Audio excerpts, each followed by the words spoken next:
നമ്മെ സഹായിച്ച ദൈവകൃപയ്ക്കായി ദൈവത്തെ സ്തുതിക്കുന്നു. ഇന്ന് രാവിലെ ദൈവവചനത്തിലേക്ക് നമ്മുടെ ശ്രദ്ധയെ നമുക്ക് കൊണ്ടുവരാം. അല്പസമയം പ്രാർത്ഥനയോടുകൂടെ ദൈവസന്നിധിയിലായിരുന്നു. ദൈവം നമ്മോട് സംസാരിക്കുന്ന ദൈവവചനത്തിൻ്റെ ആത്മീക അനുഭവങ്ങൾ ഏറ്റെടുക്കുവാൻ സർവശക്തനായ ദൈവം നമ്മെ സഹായിക്കുമാറാകട്ടെ. എബ്രായ ലേഖനം 11-ാം അധ്യായം അതിൻ്റെ 13 മുതൽ 16 വരെയുള്ള വാക്യങ്ങൾ വായിക്കുന്നു. എബ്രായ ലേഖനം 11-ാം അധ്യായം, ഹീബ്രൂസ് ചാപ്റ്റർ 11 വേഴ്സ് 13-16.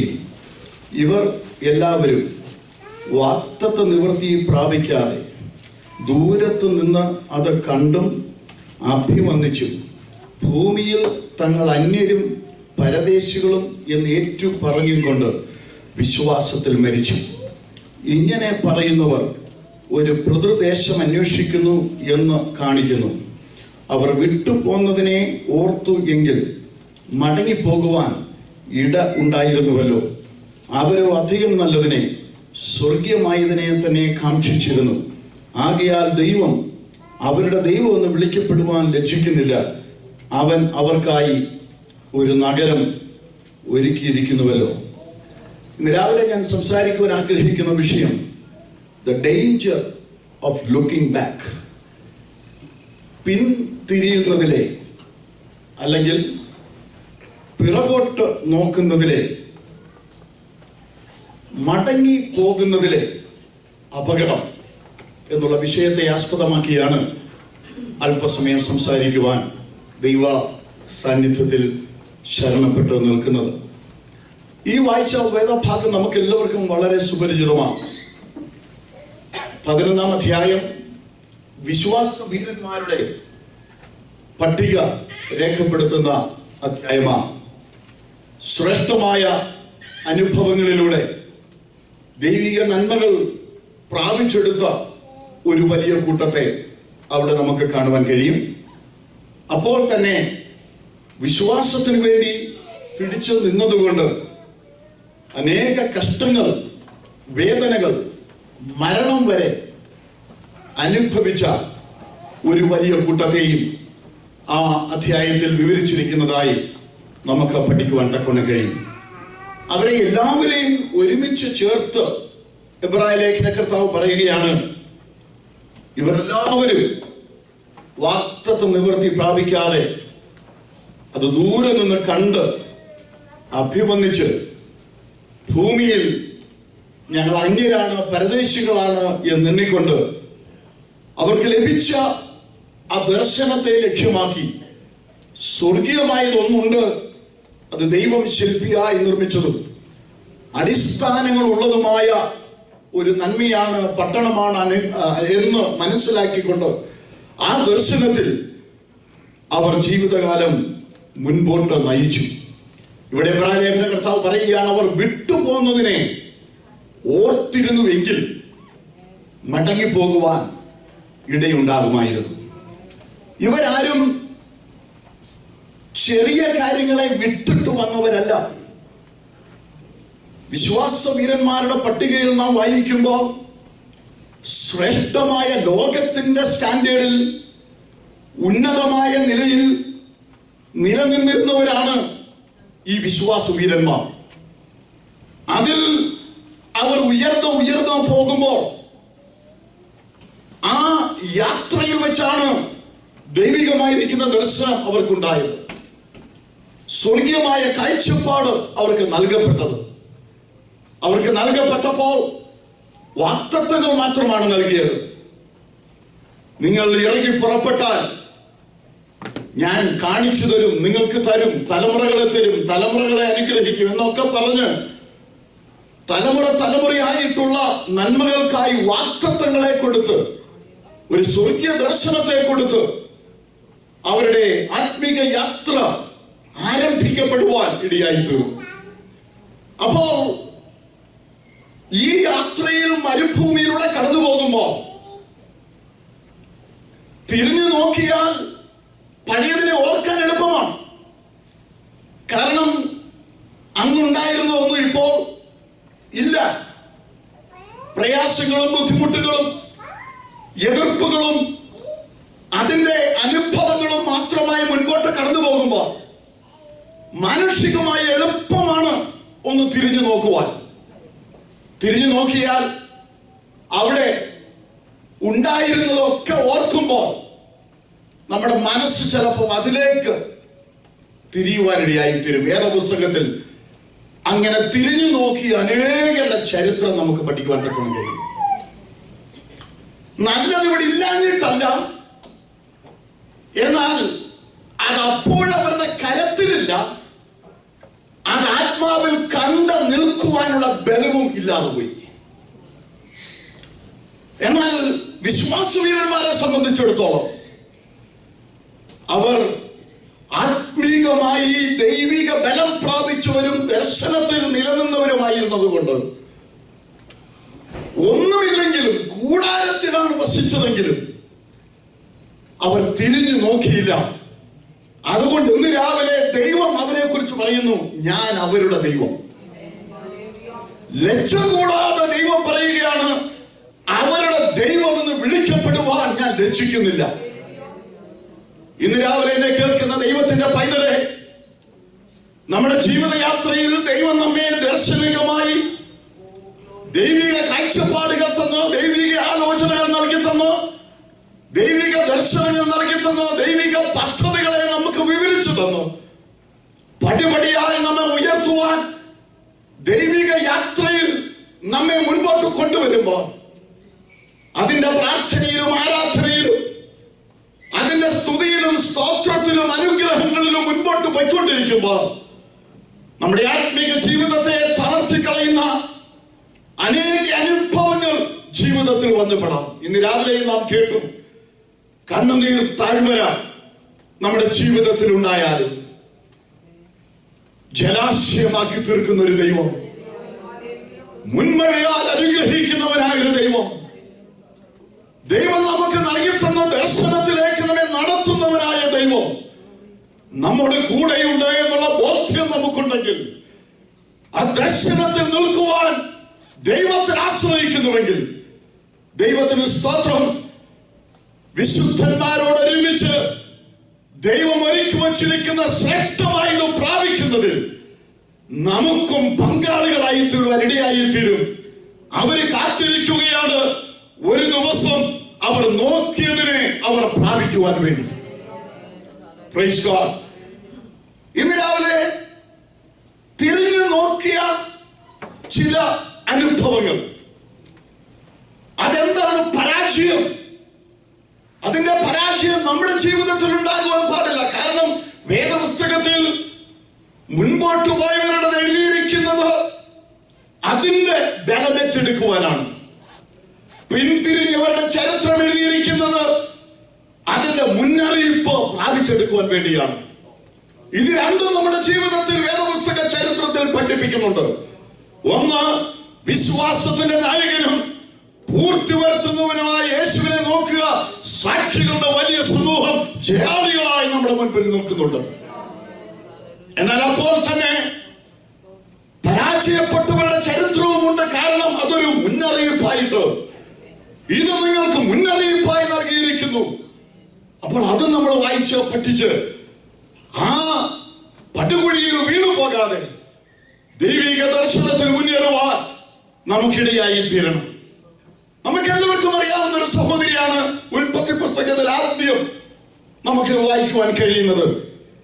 ഉൽപ്പത്തി പുസ്തകം 19-ാം അധ്യായം അതിന്റെ 26-ാം വാക്യം ഇങ്ങനെ വായിക്കുന്നു: ലോത്തിന്റെ ഭാര്യ അവന്റെ പിന്നിൽ നിന്ന് തിരിഞ്ഞു നോക്കി ഉപ്പു തൂണായി ഭവിച്ചു. But his wife looked back from behind him and she became a pillar of salt. ചരിത്രം നമുക്കറിയാം. ഒരുപോലെ ഇറങ്ങി തിരിച്ചു അബ്രഹാമിൽ നോക്കും. കുറച്ചു നാൾ കഴിഞ്ഞപ്പോൾ സോദോമിന്റെ പച്ച കണ്ടപ്പോൾ അവിടേക്ക് പോകണം എന്ന് ശാഠ്യം പിടിച്ച ലോത്തിനോട് അബ്രഹാം സ്വാതന്ത്ര്യമായി വിട്ടയച്ചു. എങ്കിലും അബ്രഹാം അവന് വേണ്ടി ഇടിവിൽ നിന്നുകൊണ്ടിരുന്നു. ദൈവത്തിന് സ്തോത്രം. അതൊരു വലിയ വിഷയമാണ്. നമ്മെ വിട്ട് പോകുന്നവരെ തള്ളിക്കളയുകയല്ല, അവർക്ക് വേണ്ടി ഇടിവിൽ നിൽക്കുവാനാണ് ദൈവം നമ്മെ വിളിച്ചാക്കി വെച്ചിരിക്കുന്നത്. അവരുടെ കുറ്റങ്ങളെ വിളിച്ചറിയിക്കുവാനല്ല. കുറ്റങ്ങളില്ലാത്തവരില്ല, തെറ്റ് ചെയ്യാത്തവരില്ല. ദർശനം അബ്രഹാമിനെ പോലെ പ്രാപിക്കുവാൻ കഴിയാതെ കൂടെ ഇറങ്ങിയ പലരും ചിലപ്പോൾ ദർശനത്തിൽ നിന്ന് മാറിപ്പോയേക്കാം. എന്നാൽ ദർശനം പ്രാപിച്ചവരുടെ ഉത്തരവാദിത്വം ഇടിവിൽ നിന്ന് പ്രാർത്ഥിക്കുക എന്നുള്ളതാണ്. അബ്രഹാം ഇടിവിൽ നിന്ന് പ്രാർത്ഥിച്ചു. അതുകൊണ്ട് ആ കുടുംബത്തിൽ ചിലരെയെങ്കിലും വേർതിരിച്ചെടുക്കുവാൻ അബ്രഹാമിന് കഴിഞ്ഞു. കുടുംബത്തെ മൊത്തമായിട്ടാണ് ദൈവം പിടിച്ചിറക്കിയത്. എന്നാൽ അവിടെ പറയുന്നു, ദൈവം പിടിച്ചിറക്കിയിട്ടും ലോത്തിന്റെ ഭാര്യയോട് ദൂതന്മാർ പ്രസംഗിച്ചതാ. എന്താ? തിരിഞ്ഞു നോക്കരുത്. ഒരു മനുഷ്യനുമല്ല പ്രസംഗിച്ചത്. ആരാ? ദൂതൻ പ്രസംഗിച്ചു. വലിച്ചിറക്കി വെളിയിൽ കൊണ്ടുവന്നിട്ട് ദൂതൻ പ്രസംഗിച്ചു, തിരിഞ്ഞു നോക്കരുത്. എന്നാൽ വേദപുസ്തകം പറയുന്നു, ലോത്തിന്റെ ഭാര്യ അവന്റെ പിന്നിൽ നിന്ന് തിരിഞ്ഞു നോക്കി ഉപ്പ് തൂണായി ഭവിച്ചു. അതിന്റെ കാരണം എന്താണെന്ന് ചോദിച്ചാൽ, ലോത്തിന്റെ ഭാര്യയെ സംബന്ധിച്ചിടത്തോളം പട്ടണവാസത്തിൽ മതിമറന്ന ഒരു ജീവിതം. ഇതുവരെ ആയിരുന്നത് അബ്രഹാമിന്റെ കൂടെ ഒരു മരുഭൂയാത്രയിലായിരുന്നു. എത്ര നാൾ ഈ മരുഭൂയാത്രയിൽ പോകും? പക്ഷെ കണ്ടപ്പോൾ അവിടേക്ക് ചെന്ന് ഒരു പട്ടണം. ലോത്ത് എവിടെ? പട്ടണത്തിന്റെ വാതിക്കല എപ്പോഴും എന്നാണ് ദൈവത്തിന്റെ വചനം പറയുന്നത്. അപ്പോൾ ഒരു വലിയ പട്ടണം. അപ്പോൾ പട്ടണത്തിലെ ജീവിതത്തിൽ അവർ മതിമറന്ന് ജീവിച്ചു. അതിന്റെ നന്മ, അതിന്റെ സന്തോഷം, അതിന്റെ ഫാഷൻ, അതിന്റെ പാർട്ടി, അതിന്റെ എല്ലാ പദ്ധതികളും അവരുടെ അകത്ത് സ്ഥാനം പിടിച്ചു. ഇന്ന് രാവിലെ ഒരു കാര്യം ഞാൻ ഓർപ്പിക്കട്ടെ, പട്ടണത്തിൽ വസിച്ചാലും പട്ടണമകത്ത് കയറരുത്. പട്ടണമകത്ത് കയറിയാൽ വാക്തത്വം ലഭിക്കുവാൻ കഴിയാതെ ഈ പട്ടണം നിന്നെ തിരിഞ്ഞു നോക്കുവാൻ പ്രേരിപ്പിക്കും. ഈ പട്ടണത്തിന്റെ എല്ലാ അനുഗ്രഹങ്ങളും അവളെ സംബന്ധിച്ചിടത്തോളം അനുഗ്രഹമായിരുന്നു. എന്നാൽ കാലങ്ങൾ കഴിഞ്ഞപ്പോൾ മരുഭൂമിയിൽ വസിച്ച അബ്രഹാമിന്റെ സന്തതികൾ ദൈവം കൊടുത്ത പട്ടണത്തിൽ ദൈവത്താൽ അനുഗ്രഹിക്കപ്പെട്ടവരായി ഇന്ന് വസിക്കുകയാണ്. അവർക്ക് ഈ ലോകത്തിൽ പട്ടണമില്ലാതെ വന്നില്ല. ദൈവത്തിന്റെ സമയത്ത് ദൈവം അത് കൊടുത്തു. എന്നാൽ സമയത്തിന് മുൻപേ പട്ടണത്തിൽ കയറി പട്ടണം അകത്ത് കയറുവാൻ അനുവദിച്ച ലോത്തിന്റെ ഭാര്യ ദൂതൻ പ്രസംഗിച്ചിട്ട് പോലും അത് ഏറ്റെടുക്കുവാൻ കഴിയാതെ തിരിഞ്ഞു നോക്കുന്ന ഒരനുഭവം. ഈ തിരിഞ്ഞു നോക്കുന്നതിൽ ഒരു വലിയ അപകടം പതിയിരിക്കുന്നു. എന്താ ഏറ്റവും വലിയ അപകടം? മുൻപിലുള്ള ദൃഷ്ടി കേന്ദ്രത്തിൽ നിന്നും അത് നമ്മെ വ്യതിചലിപ്പിക്കുന്നു. ശ്രദ്ധിച്ചോടുവാൻ കഴിയാതെ ഈ പുറകിലെ നന്മകൾ എന്ന് നാം വിചാരിക്കുന്ന അനുഭവങ്ങൾ തിരിഞ്ഞു നോക്ക്, തിരിഞ്ഞു നോക്ക്, തിരിഞ്ഞു നോക്ക് എന്ന് നമ്മെ പ്രേരിപ്പിക്കുമ്പോൾ സ്വർഗീയ ദർശനത്തിന് വഴി കൊടുക്കുന്നില്ലെങ്കിൽ പിന്നെ അങ്ങോട്ടും ഇങ്ങോട്ടും ഇല്ലാത്ത അനുഭവത്തിൽ തിരിഞ്ഞു നോക്കിയാൽ ദൈവം നശിപ്പിക്കുന്നതിനെ ആർക്കും നിനക്ക് തരുവാൻ സാധ്യമല്ല. എന്നാൽ തിരിഞ്ഞു നോക്കിയാൽ ദൈവം നിനക്ക് വേണ്ടി ഒരുക്കി വച്ചിരിക്കുന്നതിനെ നിനക്ക് പോയി പ്രാപിക്കുവാനും സാധ്യമല്ല.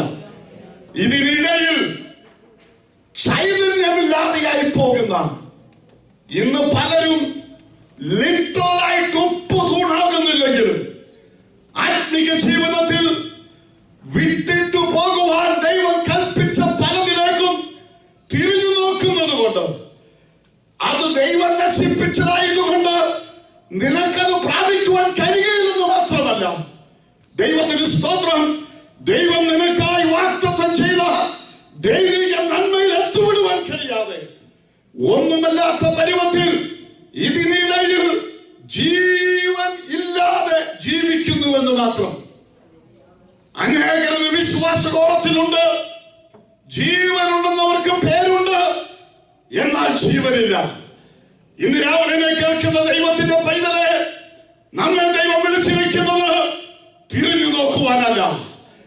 ദൈവം നമ്മെ വിളിച്ചിരിക്കുന്നത് പിൻപിലുള്ളതിനെ മറന്നിട്ട് മുൻപിലുള്ളതിനായി താഴ്ന്നുകൊണ്ട് ദൈവത്തിന്റെ പരമവിളിയുടെ ലാക്കിലേക്ക് ഓടുവാൻ സ്വർഗീയമായൊരു വിളി തന്ന് അവൻ നമ്മെ വിളിച്ചിറക്കിയിരിക്കുന്നത്. പഴയ കാലത്ത് പഴയ അനുഭവത്തിൽ പലതും നീ അനുഭവിച്ചിരിക്കാം, പലതും നിനക്കുണ്ടായിരുന്നിരിക്കാം. എന്നാൽ അതൊന്നും ഓർക്കുവാനുള്ള നേരമല്ലത്. എന്റെ കർത്താവിന്റെ വരവ് അടുത്തിരിക്കുകയാണ്. എനിക്കും നിനക്കും വേണ്ടി ദൈവം ഒരു വാഗ്ദത്തം ഒരുക്കിയിട്ടുണ്ട്. ഈ ഭൂമിയിൽ ദൈവം നന്മ ഒരുക്കിയിട്ടുണ്ട്. അബ്രഹാമിന് ദൈവം കൊടുത്തത് നിത്യതയുടെ നന്മ മാത്രമല്ല. Praise God. മരുഭൂമി ഉണ്ടായിട്ടുണ്ട്, പ്രയാസങ്ങൾ ഉണ്ടായിട്ടുണ്ട്, വേദനകൾ ഉണ്ടായിട്ടുണ്ട്. എന്നാൽ ഈ ലോകത്തിലും സന്തതികളെ അബ്രഹാമിൽ തുടങ്ങി അവൻ എന്താ ഇല്ലാതിരുന്നത്? അവൻ ആരും കൊടുത്തതൊന്നും എടുക്കുവാൻ അവൻ മനസ്സ് വെച്ചില്ല. Praise God. അവന് കൊടുക്കുവാൻ വന്നവരോട് പറഞ്ഞത്, എന്റെ ദൈവം തന്നതല്ലാതെ എനിക്കൊന്നും വേണ്ട. Praise God. അവൻ എടുക്കാമായിരുന്നു. പറയുന്നു, പ്രൈസ് ഗോഡ്, ഒരു ചെരുപ്പിന്റെ വാറ് പോലും ഞാൻ എടുക്കുകയില്ല. കാരണം എനിക്കൊരു സ്വർഗീയ ദർശനം കിട്ടി. ഇന്ന് രാവിലെ സ്വർഗീയ ദർശനം പ്രാപിച്ച ദൈവത്തിന്റെ പൈതലെ, നീ കൂടാരത്തിൽ പാർത്താലും ദൈവം ശില്പിയായി നിർമ്മിച്ചതും അടിസ്ഥാനമുള്ളതുമായ ഒരു വാഗ്ദത്തം ദൈവം നിനക്ക് തന്നിട്ടുണ്ട്. അത് നിത്യതയിൽ മാത്രമല്ല, ഇവിടെ വെച്ചും ദൈവം നൽകി തരും. കർത്താവ് പറഞ്ഞു, എന്റെ നാമത്തിന് വേണ്ടി കഷ്ടം സഹിക്കുന്നവർ, സകലത്തെയും ത്യജിക്കുന്നവർ ഇവിടെ വെച്ച് 100 മടങ്ങും നിത്യതയിലും ലഭിക്കും. ഇവിടെ വെച്ച് ഒന്നല്ല, ഒന്ന് വിട്ടാൽ 100 മടങ്ങ് മടക്കി തീർക്കും. ഇന്ന് രാവിലെ എത്ര പേർ ദൈവത്തിന്റെ വചനത്തെ ഏറ്റെടുക്കും? ഞാൻ തിരിഞ്ഞു നോക്കാതെ, ഞാൻ പിന്തിരിയാതെ, ആര് മാടി വിളിച്ചാലും, ഏത് വിഷയം എന്നെ തിരിഞ്ഞു വിളിച്ചാലും, ഇന്ന് രാവിലെ എനിക്ക് ലഭിച്ച ദർശനത്തിന് ഞാൻ ഇടത്തോട്ടോ വലത്തോട്ടോ മാറാതെ, സ്വർഗീയ ദർശനത്തിന് അനുസരണക്കേട് കാണിക്കാതെ, ദൈവിക പദ്ധതിയിലേക്ക്, ദൈവിക വാഗ്ദത്തങ്ങളിലേക്ക് മുന്നേറുമെന്ന് ഇന്ന് രാവിലെ തീരുമാനിക്കുന്ന ദൈവജനത്തിനായി ഞാൻ ദൈവത്തെ സ്തുതിക്കുകയാണ്. ദൈവത്തിന് സ്തോത്രം. കർത്താവ് പറഞ്ഞു, ഒരു വലിയ പ്രസംഗത്തിൽ, അതും വരുവാൻ പോകുന്ന സ്വർഗീയ അനുഭവങ്ങളെ കുറിച്ച് വിവരിച്ചിട്ട് കർത്താവ് പറയുകയാണ്. ലൂക്കോസിന്റെ സുവിശേഷം 17-ാം അധ്യായത്തിൽ, അധ്യായം മുഴുവൻ വായിക്കുവാൻ ഞാൻ സമയമെടുക്കുന്നില്ല, അതിൽ 32-ാം വാക്യത്തിൽ കർത്താവ് പറയുന്നു, ലോത്തിന്റെ ഭാര്യയെ ഓർത്തുകൊള്ളുവിൻ. എന്താ ഓർത്തുകൊള്ളേണ്ടത്? അവൾ ഒന്നും പ്രാപിക്കാൻ കഴിയാതെ ഒരു ഓർമ്മയായി മാറി, ഒരു ഉപ്പുതുടായി മാറി എന്ന് പറയുന്നതിനേക്കാളും ഇന്നത്തെ കാലയളവിൽ ഞാൻ പറയട്ടെ, അവൾ അനേകർക്കൊരു ഓർമ്മയായി മാറി. ദൈവത്തിന് സ്തോത്രം. ദൈവവാഗ്ദത്തങ്ങളെ വിട്ട് ദൈവം വിളിച്ചിറക്കിയിരിക്കുന്ന സ്ഥാനത്ത് നിന്ന് പിന്തിരിഞ്ഞു പോകുന്നവരുടെ അനുഭവം അവർ ഈ ലോകത്തിൽ ഒരു ഓർമ്മയായിട്ട് മാറും. ഒരു പ്രയോജനവുമില്ലാതെ, ആർക്കും പ്രയോജനമില്ലാതെ, ലോത്തിനോ മക്കൾക്കോ അല്ലെങ്കിൽ അബ്രഹാമിനോ അല്ലെങ്കിൽ ദാസീദാസന്മാർക്കോ അല്ലെങ്കിൽ ചുറ്റുപാടുമുള്ള ആർക്കുമോ, ലോകത്തിനോ ആത്മീയത്തിനോ ആർക്കും പ്രയോജനമില്ലാത്ത ഒരോർമ്മയായി അവൾ മാറ്റപ്പെട്ടു. മറ്റുള്ളവർക്ക് മുന്നറിയിപ്പ് നൽകുന്ന ഒരോർമ്മയായി മാറി. ഇന്ന് രാവിലെ ലോത്തിന്റെ ഭാര്യയുടെ ആ വിഷയം അത്രമാത്രമേ ഞാൻ ഓർപ്പിക്കുന്നുള്ളൂ. ഞാൻ അത് ആരംഭമായി പറഞ്ഞു എന്ന് മാത്രമേ ഉള്ളൂ. എന്ത്? തിരിഞ്ഞു നോക്കുവാനല്ല ദൈവം നമ്മെ വിളിച്ചിറക്കിയത്, കരത്തിൽ പിടിച്ച വെളിയിൽ കൊണ്ടുവന്നേ. അങ്ങനല്ലേ നമ്മളെ വിളിച്ചിറക്കി കൊണ്ടുവന്നത്? നമ്മളായിരുന്ന സ്ഥാനത്ത് നിന്ന് നമ്മെ കരം പിടിച്ച് വലിച്ചെടുത്ത് ദൈവ പദ്ധതിയിലേക്ക് ദൈവം നമ്മെ കൊണ്ടുവന്നു. ദൈവ കുടുംബത്തിലേക്ക് ദൈവം നമ്മെ കൊണ്ടുവന്നു. അതിക്രമങ്ങളാലും പാപങ്ങളാലും മരിച്ചവരായിരുന്ന നമ്മെ ഉയർപ്പിച്ച് അവൻ നമ്മുടെ കരത്തിൽ പിടിച്ച് ഇന്ന് രാവിലെ ആയിരിക്കുന്നുവെങ്കിൽ അവൻ കരം പിടിച്ച് ദൂതൻ വിളിച്ചു പറയുന്നത് പോലെ കരം പിടിച്ച് പറയുകയാണ്, കുഞ്ഞെ നീ തിരിഞ്ഞു നോക്കരുത്, നിന്റെ മുമ്പിൽ വെച്ചിരിക്കുന്ന ഓട്ടം സ്ഥിരതയോടെ ഓടണം. എന്നെ കേൾക്കുന്ന ദൈവത്തിന്റെ പൈതലെ, നിങ്ങൾ എത്ര വിദൂരതയിലിരുന്ന് കേട്ടാലും ഇന്ന് രാവിലെ നീ വിളിച്ചു പറ, ലോകം എനിക്ക് യോഗ്യമല്ല, ഈ ലോകത്തിലുള്ളത് എനിക്ക് യോഗ്യമല്ല. എനിക്ക് ദർശനം തന്നൊരു ദൈവമുണ്ട്, എന്നെ വിളിച്ചൊരു ദൈവമുണ്ട്, എനിക്ക് വാഗ്ദത്തം തന്നൊരു ദൈവമുണ്ട്. ആ ദൈവത്തിൽ ആശ്രയിച്ച് ഞാൻ മുൻപോട്ട് കടന്നു പോകും. അബ്രഹാമിനെ പോലെ മറ്റുള്ളവർക്ക് ഇടിവ് നിൽക്കുവാൻ, അങ്ങനെ ചിലരുടക്കം മടങ്ങി വരുവാൻ നമ്മുടെ പ്രാർത്ഥന നിമിത്തം ഇടയായി തീരട്ടെ. അല്ലാതെ പ്രവർത്തിച്ചാൽ ആരും വരികയില്ല. എന്നാൽ മുട്ടുമടക്കി പ്രാർത്ഥിച്ചാൽ തമ്പുരാൻ ഒരു ദിവസം ഇറങ്ങി പ്രൈസ് ഗോഡ് താല്പര്യമുള്ളവരെ എങ്കിലും വലിച്ചു പുറത്തു കൊണ്ടുവരും. Praise God. തിരിഞ്ഞു നോക്കേണ്ടവർ തിരിഞ്ഞു നോക്കും. എന്നാൽ ദൈവത്തിന്റെ പദ്ധതിക്കകത്ത് വേണ്ടവരെ ദൈവം പുറത്തു കൊണ്ടുവരും. ഞാനും നിങ്ങളും ചെയ്യേണ്ടത് പ്രൈസ് ഗോഡ് പ്രാർത്ഥിക്കുക, മുട്ടുമടക്കി പ്രാർത്ഥിക്കുക. ലോകത്തിന്റെ മുമ്പിൽ ഇന്നതാണെന്ന് വിളിച്ചു പറയുകയല്ല നമ്മുടെ ജോലി. നമ്മൾ അവർക്ക് വേണ്ടി ഇടിവിൽ നിന്ന് പ്രാർത്ഥിക്കുകയാണ്. അങ്ങനെ പ്രാർത്ഥിക്കുന്നുവെങ്കിൽ ജീവനുള്ള ദൈവം ഒരു ദിവസം പ്രവർത്തിക്കും. കാരണം അവൻ നീതിമാനായ ദൈവമാണ്. അവന്റെ പ്രവൃത്തിയെ തടുക്കുവാൻ ആർക്കും സാധ്യമല്ല. ഇനി രണ്ടാമത് മറ്റൊരു വിഷയത്തിലേക്ക്, മറ്റൊരു കൂട്ടത്തിലേക്ക് നിങ്ങളുടെ ശ്രദ്ധയെ ഞാൻ കൊണ്ടുവരാൻ പോകുകയാണ്. 78-ാം സങ്കീർത്തനം അതിന്റെ 9, 10, 11 വാക്യങ്ങൾ. 78-ാം സങ്കീർത്തനം Psalm 78 9 മുതൽ 11 വരെയുള്ള വാക്യങ്ങൾ. ആയുധം ധരിച്ച വില്ലാളികളായ എഫ്രൈമ്യർ യുദ്ധ ദിവസത്തിൽ പിന്തിരിഞ്ഞു പോയി. അവർ ദൈവത്തിന്റെ നിയമം പ്രമാണിച്ചില്ല, അവന്റെ ന്യായപ്രമാണത്തെ ഉപേക്ഷിച്ച് നടന്നു. അവർ അവന്റെ പ്രവൃത്തികളെയും അവരെ കാണിച്ച അത്ഭുതങ്ങളെയും മറന്നു കളഞ്ഞു. 78-ാം സങ്കീർത്തനം ഇത് ആസാഫിന്റെ ഒരു സങ്കീർത്തനമാണ്. ആസാഫ് ആ സങ്കീർത്തനത്തിൽ ഇങ്ങനെ പറയുന്നു, എന്റെ ജനമേ, എന്റെ ഉപദേശം ശ്രദ്ധിപ്പിൻ, എന്റെ വായുമൊഴികൾക്ക് നിങ്ങളുടെ ചെവി ചായിപ്പിൻ. ഞാൻ ഉപമ പ്രസ്താവിപ്പാൻ വായു തുറക്കും, പുരാതന കടങ്കഥകളെ ഞാൻ പറയും. നാം അവയെ കേട്ടറിഞ്ഞിരിക്കുന്നു, നമ്മുടെ പിതാക്കന്മാർ നമ്മോട് പറഞ്ഞിരിക്കുന്നു. നാം അവരുടെ മക്കളോട് അവയെ മറച്ചു വെക്കാതെ വരുവാനുള്ള തലമുറയോ യഹോവയുടെ സ്തുതിയും ബലവും അവൻ ചെയ്ത അത്ഭുത പ്രവർത്തികളും വിവരിച്ചു പറയും. എന്താണ് ആസാഫ് ഇവിടെ പറയുന്നത്? ഈ 78-ാം സങ്കീർത്തനം 72 വാക്യങ്ങളുള്ള ഒരു നീണ്ട സങ്കീർത്തനമാണ്. ഈ വാക്യങ്ങളിൽ ആസാഫ് വിവരിക്കുന്നത് എത്ര അത്ഭുതകരമായി, എത്ര അതിശയകരമായി ദൈവത്തിന്റെ ജനമായി ഇസ്രായേലിനെ നടത്തി. അവർക്ക് വേണ്ടതെല്ലാം തക്ക സമയത്ത് നൽകിക്കൊടുത്തു.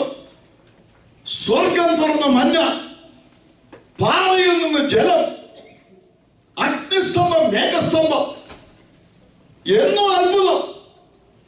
Everyday eating miracle, drinking miracle, wearing miracle, walking on miracle. കുടിക്കുന്നത് അത്ഭുതം, ഭക്ഷിക്കുന്നത് അത്ഭുതം, ഉടുത്തിരിക്കുന്നത് അത്ഭുതം, നടക്കുവാൻ ഇട്ടിരിക്കുന്ന ചെരുപ്പ് അത്ഭുതം. എന്തിനു പറയുന്നു? അത്ഭുതത്തിന്റെ പരമ്പര. ജീവിതത്തിൽ എന്തും അനുഭവിച്ചൊരു കൂട്ടം ജനം. എന്നാൽ അവരുടെ ഇടയിൽ ഒരു കൂട്ടത്തെ കുറിച്ച് പ്രത്യേകിച്ച് എടുത്തു പറയുന്നു, എഫ്രൈമിയർ. എഫ്രൈമിനെ കുറിച്ച് പറയുന്നത് അവരാരാണ്? ആയുധം ധരിച്ച വില്ലാളികൾ. എന്തിനാ ഇവരെ ആയുധം ധരിപ്പിച്ച് വില്ലാളികളാക്കി മാറ്റിയത്? ഇത് തൂക്കിയിട്ടോണ്ട് വരെ നടക്കാനാണോ? അല്ല, ഇവർ പോകുന്ന വഴിയിൽ യുദ്ധം ചെയ്ത് പിടിച്ചടക്കാനുണ്ട്. വാഗ്ദത്ത നാട് വരെ ദൈവം അത്ഭുതം ചെയ്താണ് വഴിയാത്രയിൽ കൊണ്ടുവരുന്നത്. വിജയം കൊടുക്കുന്ന ദൈവമാണ്. യുദ്ധത്തിൽ വിജയം കൊടുക്കുന്നവനും ദൈവമാണ്. എന്നാൽ യുദ്ധത്തിനു വേണ്ടി ദൈവം ചിലരെ ആക്കി വെച്ചു. മുമ്പിൽ നിൽക്കുവാൻ കുന്തം ധരിച്ച്, വില്ല് ധരിച്ച്, വാളും പടച്ചട്ടയുമായി വില്ലാളി വീരന്മാരായി ഒരു കൂട്ടരെ ആക്കി വെച്ചിരുന്നു. അവരാണ് എഫ്രൈമ്യർ. ഇവിടെ പരിശുദ്ധന്മാർ രേഖപ്പെടുത്തിയിരിക്കുന്നു.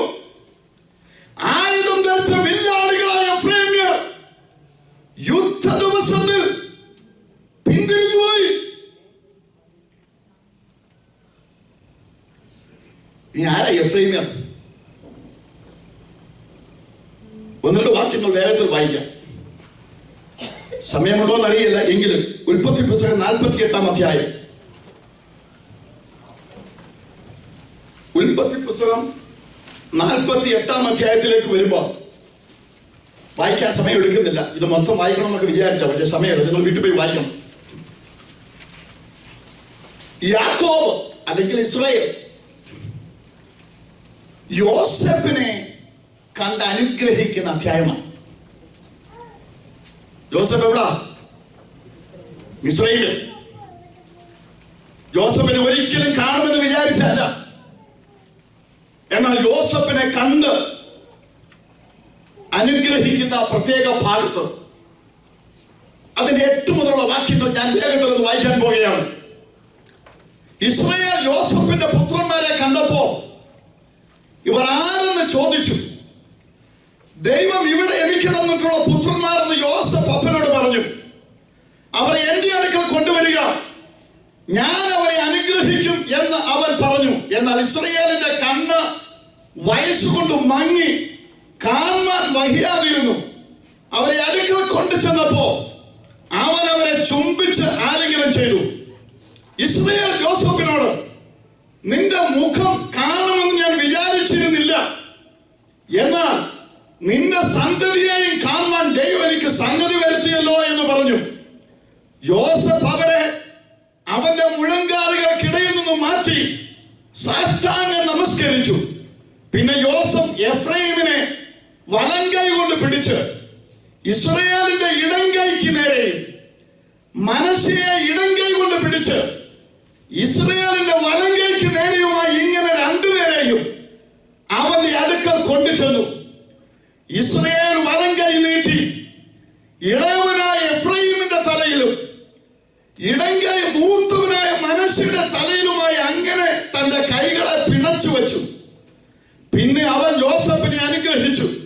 എന്റെ പിതാക്കന്മാരായ അബ്രഹാമും ഇസ്ഹാക്കും ഭജിച്ചു പോന്ന ദൈവം, ഞാൻ ജനിച്ച നാൾ മുതൽ ഇന്നുവരെയും എന്നെ പുലർത്തിയിരിക്കുന്ന ദൈവം, എന്നെ സകല ദോഷങ്ങളിൽ നിന്നും വിടുവിച്ച ദൂതൻ ഈ കുട്ടികളെ അനുഗ്രഹിക്കുമാറാകട്ടെ.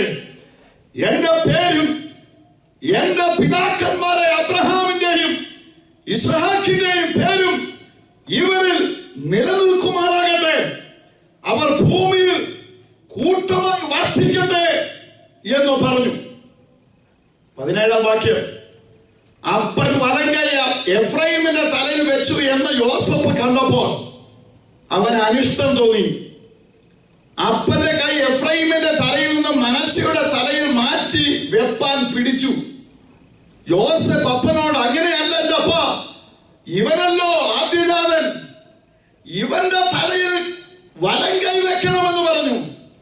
എന്നാൽ അവന്റെ അപ്പൻ സമ്മതിക്കാതെ, എനിക്കറിയാം മകനെ, എനിക്കറിയാം, ഇവന് ഒരു വലിയ ജാതിയായി തീരും, ഇവന് വർദ്ധിക്കും, എങ്കിലും അനുജൻ അവനേക്കാൾ അധികം വർദ്ധിക്കും, അവന്റെ സന്തതി ജനസമൂഹമായി തീരും എന്ന് പറഞ്ഞു. അങ്ങനെ അവൻ അന്ന് അവരെ അനുഗ്രഹിച്ചു. ദൈവം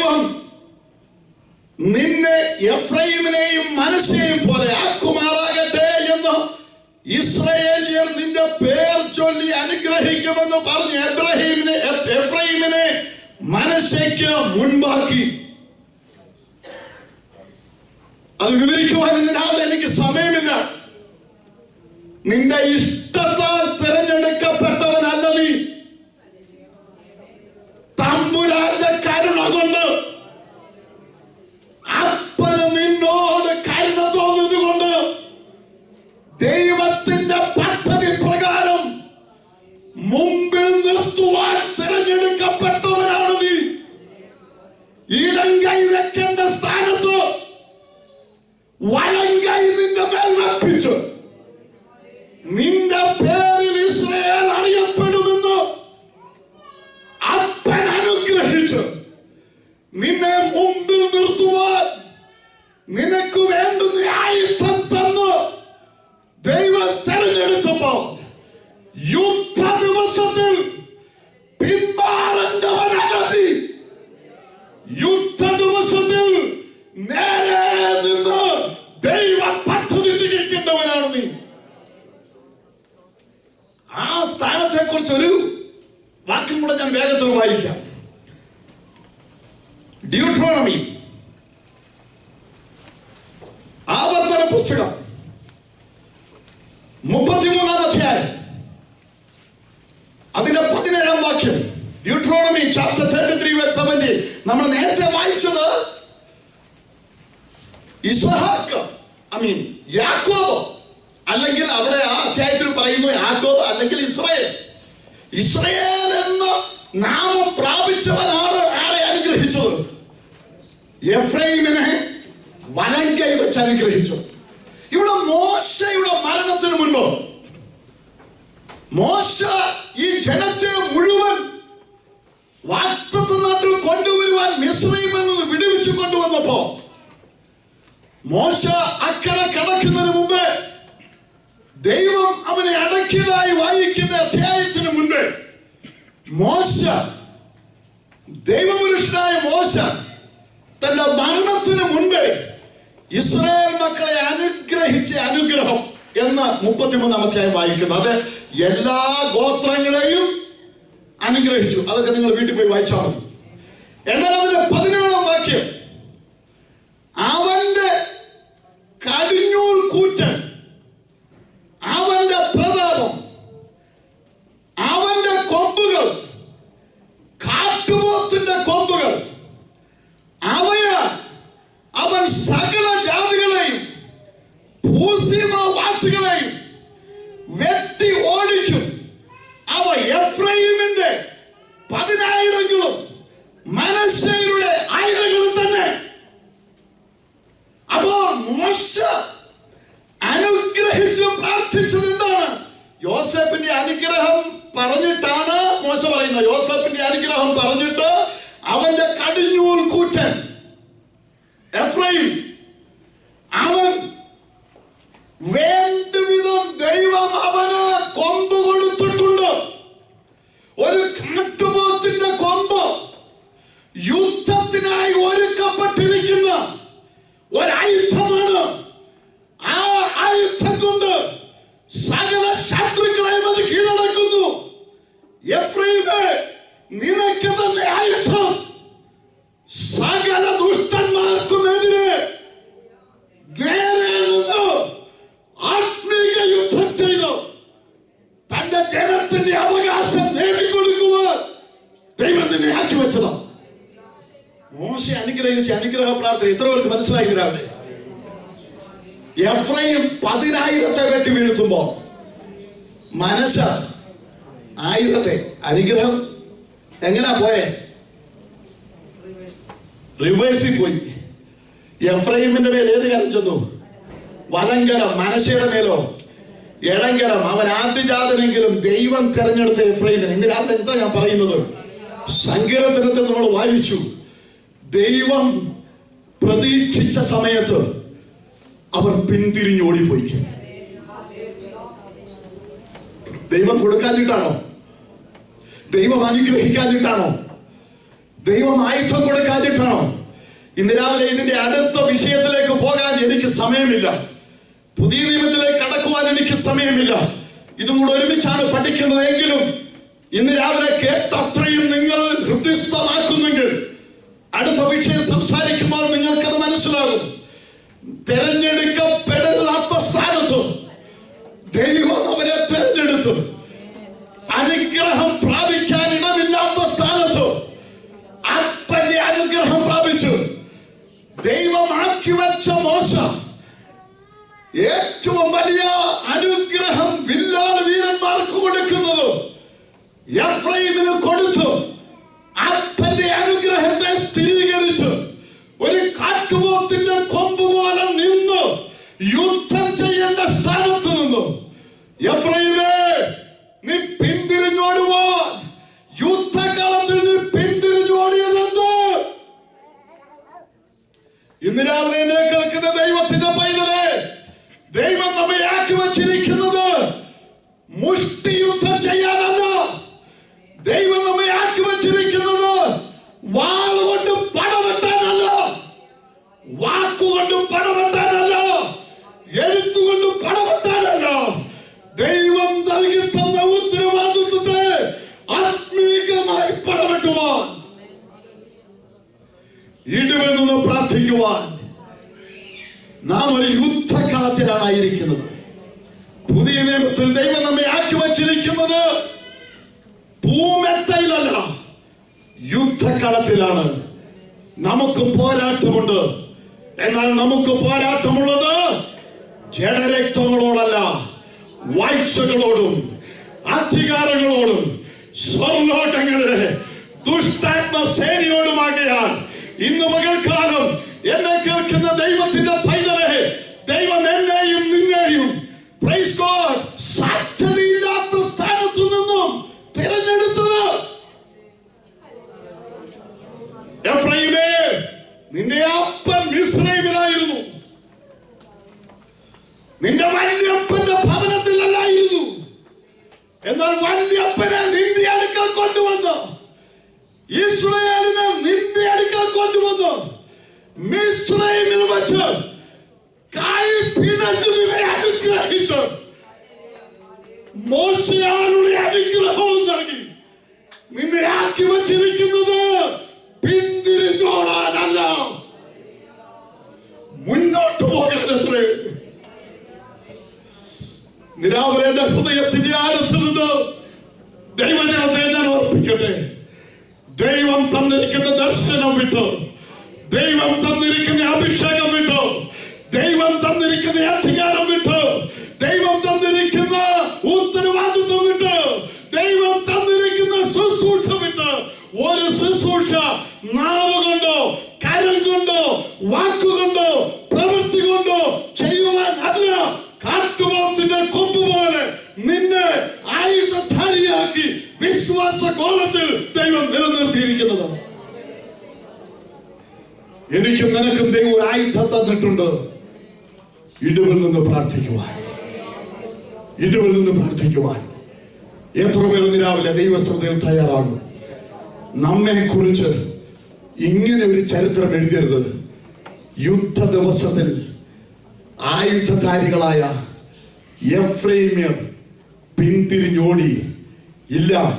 ഇന്ന് രാവിലെ തന്റെ ഇടത്തോടെ പറ, എന്റെ മേലൊരു അഭിഷേകമുണ്ട്.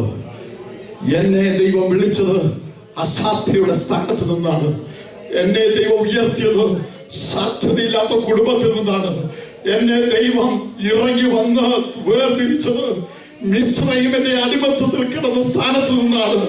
ഒരു ജാതീയ അനുഭവത്തിൽ നിന്നും അവിടെ ആയിരുന്ന ഇടത്തു നിന്നും തമ്പുരാന്റെ കൃപ കൊണ്ട് അപ്പനെ ഇറക്കിക്കൊണ്ടുവന്ന് അവന്റെ കയ്യന്റെ മേൽ വെച്ചുവെങ്കിൽ സ്വർഗ മഹിമകളെ വിട്ട് ഈ താഴലോകത്തിലേക്ക് വന്ന് എന്നെയും നിന്നെയും തിരഞ്ഞെടുപ്പോർത്തിട്ട് ഇന്ന് രാവിലെ വിശ്വാസ വീരന്മാരെ പോലെ പിന്തിരിഞ്ഞു പോകാതെ നിലനിന്നിട്ട് ദൈവം പറയട്ടെ, ഞാൻ അവരുടെ ദൈവം. Praise God. ലജ്ജിക്കാത്ത ദൈവം പറയുവാൻ നമ്മുടെ ജീവിതത്തിൽ ഇടയായി തീരേണ്ടതിന് ഇന്ന് രാവിലെ നമുക്ക് ദൈവകരങ്ങളിലേക്ക് ഏൽപ്പിക്കാം. എല്ലാ കണ്ണുകളും ഒരു നിമിഷം അടയട്ടെ. ദൈവശ്രദ്ധയിൽ നമ്മെ തന്നെ സമർപ്പിക്കാം.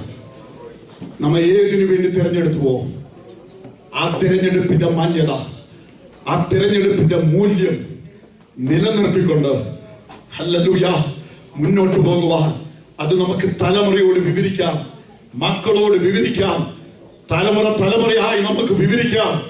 ആസാഫിനെ പോലെ വിളിച്ചു പറയാം, ഇതാ നമുക്കൊരു മുന്നറിയിപ്പ്.